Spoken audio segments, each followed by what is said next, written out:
Bien le bonjour, bienvenue dans ce nouvel atelier. Cette fois-ci, vous allez créer un rapport avec Pentao Report Designer, alias PRD.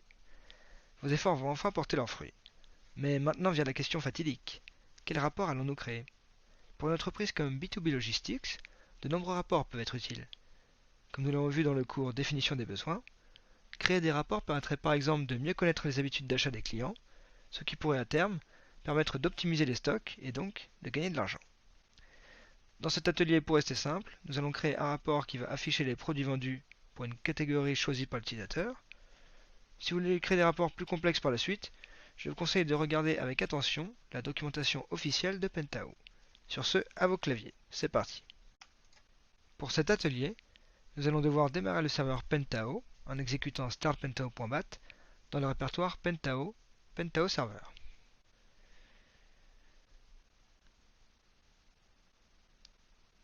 Nous allons bien sûr devoir démarrer également Pentao Report Designer en exécutant reportdesigner.bat dans le répertoire Pentao Report Designer.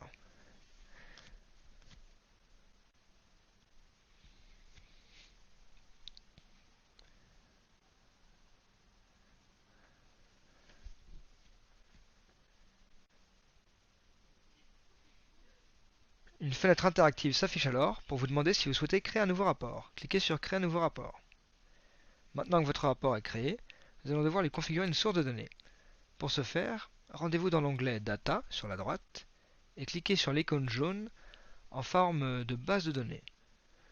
Sélectionnez JDBC.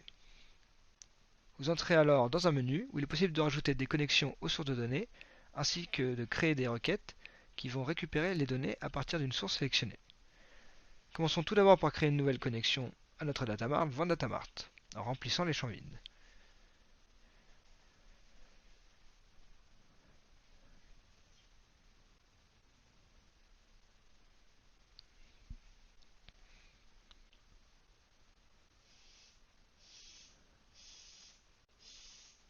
Parfait. On va maintenant pouvoir créer la requête SQL qui va récupérer les données dont on a besoin. Cliquez sur le symbole plus et suivez les instructions. On doit maintenant construire la query. Mais comment faire?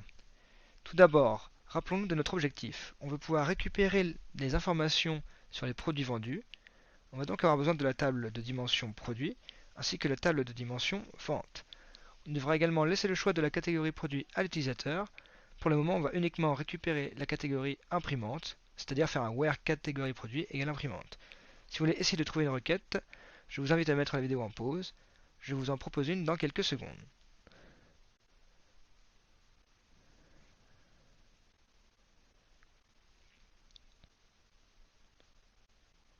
Voici la requête que je vous propose d'utiliser.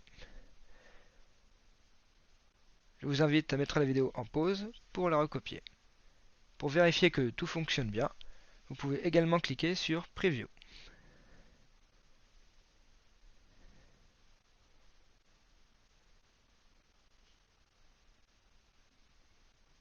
Validez avec OK. Vous pourrez ensuite voir que les données seront récupérées dans l'onglet Data.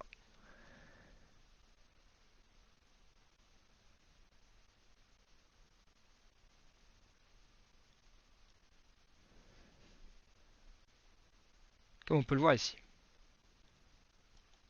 Avant d'aller plus loin, une brève présentation de l'interface de Pentao Report Designer s'impose. Comme vous l'avez vu sur la droite du logiciel, il y a deux onglets différents. L'onglet Data que nous venons d'utiliser, qui sert à récupérer les données, créer des paramètres ou encore à appliquer des fonctions sur les données, moyenne, somme, ce genre de choses. Il y a également l'onglet Structure, qui vous permet de configurer les différentes parties de votre rapport, en-tête, détail. Dans cet onglet, vous pouvez voir que deux autres menus s'affichent plus bas, le menu Style pour modifier l'apparence et le menu Attributs pour choisir quelles données seront utilisées, leur type, ainsi que les différents événements qui pourront être déclenchés. Modifier l'affichage lors d'un clic par exemple. Allons maintenant plus vers la gauche. Vous voyez la grande feuille blanche? C'est votre rapport. On voit d'ailleurs bien qu'il est séparé en plusieurs parties. Quand vous cliquez sur une des parties dans l'onglet Structure, la partie correspondante s'affichera en surbrillance. C'est dans cette partie que nous placerons les différents éléments qui constitueront le rapport. Vous pouvez remarquer la présence d'une barre d'outils au-dessus du rapport. Elle sert à modifier le texte que vous allez écrire. des options pour la police en somme. Excepté pour l'œil tout à gauche, qui lui va vous permettre de prévisualiser votre rapport. Et enfin, une des parties les plus importantes se trouve tout à gauche du logiciel. C'est la palette des éléments. Dans cette palette, vous trouverez l'ensemble des éléments insérables dans le rapport. Parmi ces éléments, vous pourrez par exemple trouver des graphiques, des champs de type texte, nombre, date, des formes et bien d'autres éléments. Ok, maintenant vous savez à peu près où se situe l'ensemble des zones intéressantes dans PRD.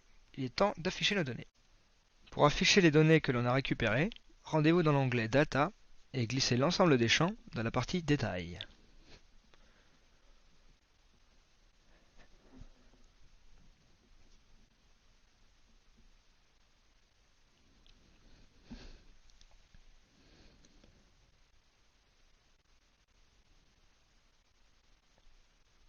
Si vous allez dans l'onglet Structure, partie Détails, vous pouvez voir qu'en fait, cette action n'a fait que créer des champs de divers types.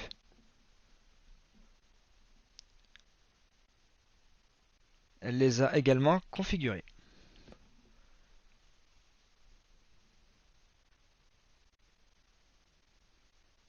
Mais attendez, je pense qu'on a un problème. Certains champs apparaissent en rouge. Ces champs apparaissent en rouge sur l'écran parce qu'un autre élément les chevauche. En effet, dans PRD, chaque élément a une taille et une position que l'on peut définir dans l'onglet Style. Pour éviter que les éléments ne se chevauchent, nous allons donc devoir les déplacer et les redimensionner.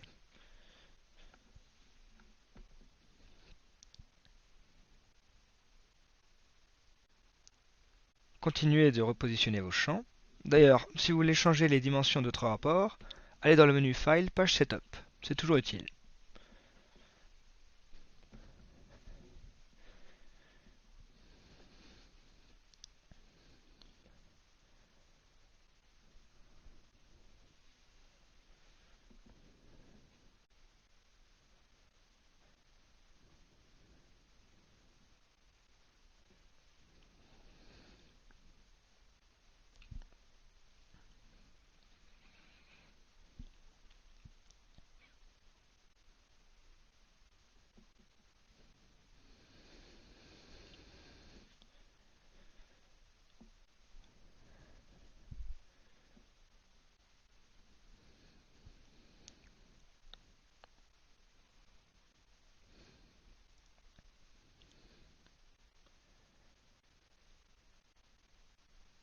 Le champ catégorie produit n'est finalement pas utile puisque l'information sera donnée par l'utilisateur. Vous pouvez le supprimer. Quand les modifications sont terminées, cliquez sur Prévisualisation pour vérifier que tout va bien. Ok, nous avons réussi à afficher les données. Il est maintenant temps de configurer un paramètre catégorie produit. Pour créer un paramètre, vous devez retourner dans l'onglet Data et cliquer sur cette icône. Vous arriverez alors dans un menu de configuration. Dans notre cas, nous voulons que le paramètre créé corresponde à une catégorie de produits choisie par l'utilisateur. Donc pour afficher l'ensemble de ces catégories produits, nous allons devoir configurer une query qui va les récupérer. Pour ce faire, cliquez sur la connexion JDBC Vend Datamart et sur le symbole plus dans le menu Query.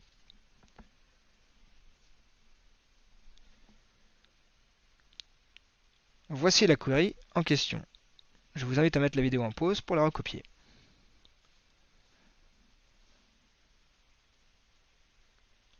Maintenant, il ne nous reste plus qu'à compléter les autres champs de configuration. En l'occurrence, nous allons renommer ce paramètre, lui donner un label,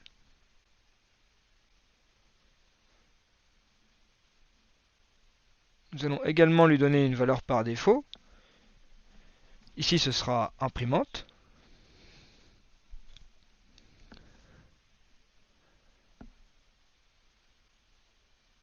Nous allons rendre le paramètre obligatoire et faire en sorte qu'il s'affiche sous forme de liste déroulante, donc drop-down. Relions-le à notre query.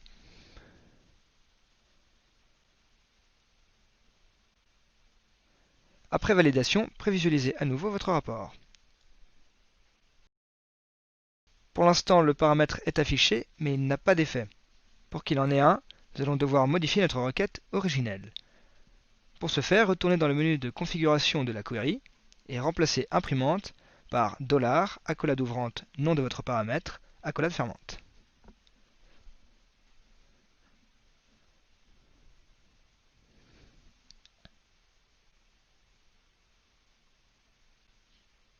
Vous remarquez que désormais, dans le menu prévisualisation, les changements sont pris en compte.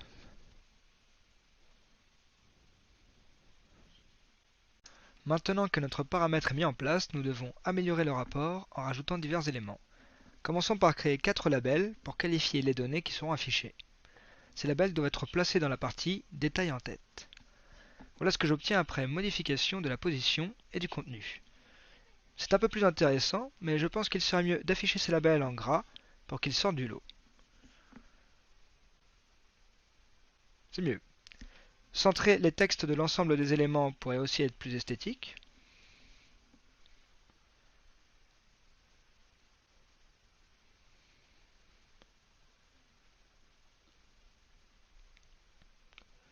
Nous pouvons également mettre en place des bordures pour séparer un peu mieux les données. Pour ce faire, il faut se rendre dans la partie Style et modifier les attributs Border. Il y a de nombreuses modifications qui sont possibles, vous l'avez bien compris.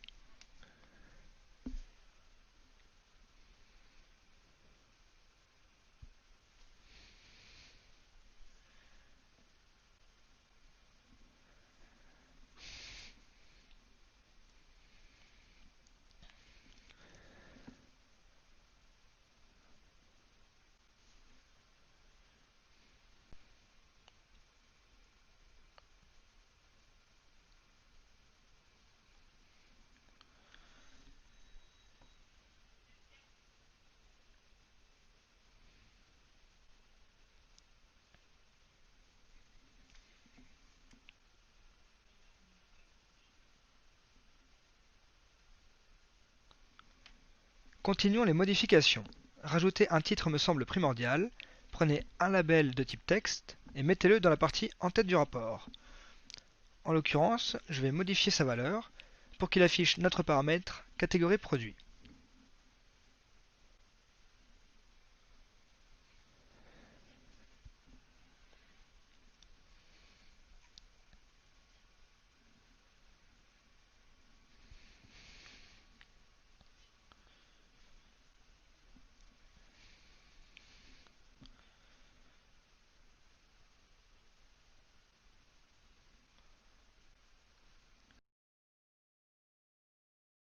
Voilà un petit aperçu du style. Pour finir, nous allons rajouter un élément en bas de page, le numéro de la page courante. Pour ce faire, allez dans l'onglet Data, cliquez sur Fonctions et sélectionnez Page of Pages. Glissez ensuite cette fonction dans la partie Pied de page.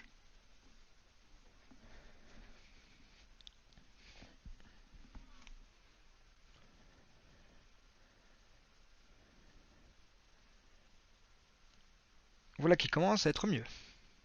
Pour encore enrichir un peu notre rapport, nous allons créer un graphique camembert qui va afficher la part représentée par un produit dans les ventes. Pour créer ce graphique, glissez un élément graphique dans la partie bas de page du rapport. Double-cliquez sur ce dernier pour le configurer. En haut, vous pouvez choisir le type de graphique à afficher. À droite, configurer les données qui vont être affichées. Et à gauche, les différentes options. Commençons par choisir le graphique camembert. Ensuite, allez dans la partie Primary Data Source, choisissez montant des ventes comme colonne des valeurs et nom produit comme série.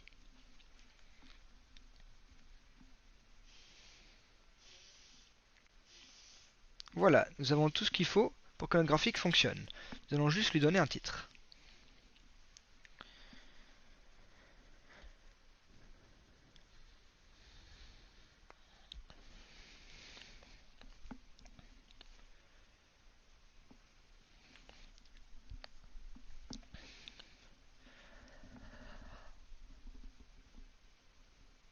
Parfait. Cliquez sur l'œil pour prévisualiser le résultat. Pas trop mal pour un premier rapport. Après, ne vous inquiétez pas si ce n'est pas très beau, j'ai préféré faire quelque chose de simple pour vous laisser découvrir tous les potentiels des concepteurs de rapports par vous-même. Quand vous avez fini, vous pouvez publier le rapport. Pour ce faire, vous devez cliquer sur l'icône en forme de planète. Sauvegardez le rapport si demandé.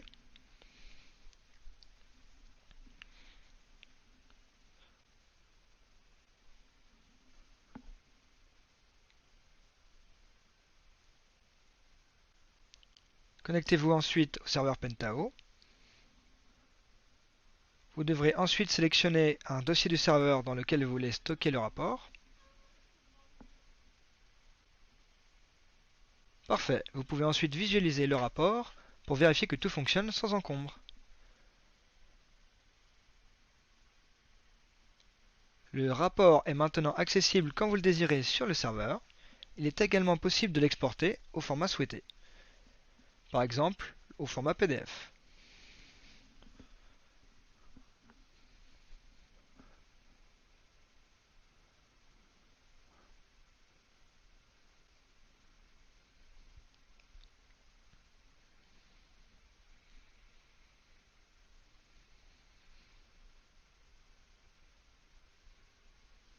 Ce tutoriel touche à sa fin. Dans le prochain tutoriel, vous utiliserez Saiku Analytics sur votre Cubolab. Je vous dis à la prochaine!